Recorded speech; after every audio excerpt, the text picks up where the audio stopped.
Milan Fashion Week proves once again that it is an event like no other.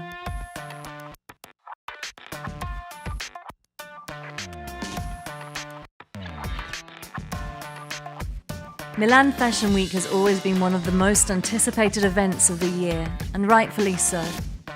This year was nothing different, with the Milanese fashion scene managing to bring forward an array of jaw-dropping shows from designers and fashion houses that still have descendants at the helm.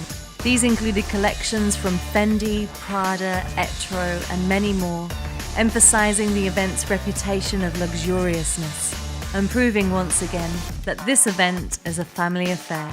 Perhaps one of the biggest moments of the show was the showcase of Karl Lagerfeld's last collection, whose Fendi line walked the ramp 2 days after his passing. Although Lagerfeld was well known for his work with Chanel, he spent almost 54 years passing his creative genius onto Fendi. The shocking death of the fashion icon made his show increasingly poignant, and the event as a whole that much more memorable. On the fashion side of things, as always, we saw plenty of already established labels doing what they do best, whether it be Jeremy Scott's Moschino designs or Todd's leather obsession. In saying that, the event still had no shortage of surprises brought to us by Gucci's use of spikes and frightening face-obscuring masks, and Etro's heavy textile designs that may have been a little too elaborate for most audiences' liking.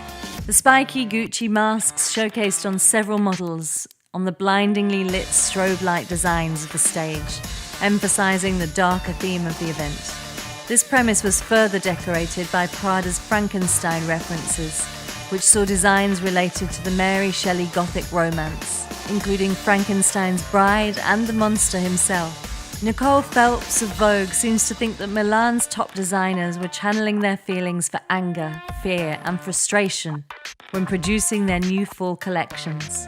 Hints of this pain and unease were unmissable in Marni, Prada, and Gucci's designs, where we saw scary developments and accessories that reflected the challenging times we are facing as a society today. The key trend we saw on the runway this year was plaid, unsurprisingly, donned by Armani, Versace, and Marni models. Dramatic neck bows on Fendi and MSGM designs, pleated skirts rocked by Gucci and Emilio Pucci, and a Matrix-esque aesthetic with Alberto Ferretti and Byblos designs accompanied chunky combat boots that made the wearers look even more bold. This year's event also attested a crucial topic, which was the urgency of finding more sustainable methods of garment production.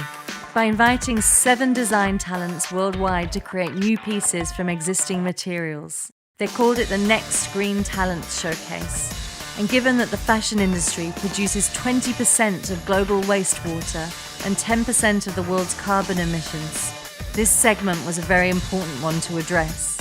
Luna Del Pinal and Cassina Schneider were just 2 of the labels that took part in this important initiative, the former drawing inspiration from a Guatemalan trip and creating asymmetric poncho-resembling tops, whilst the latter made women's jumpsuits from recycled men's clothing.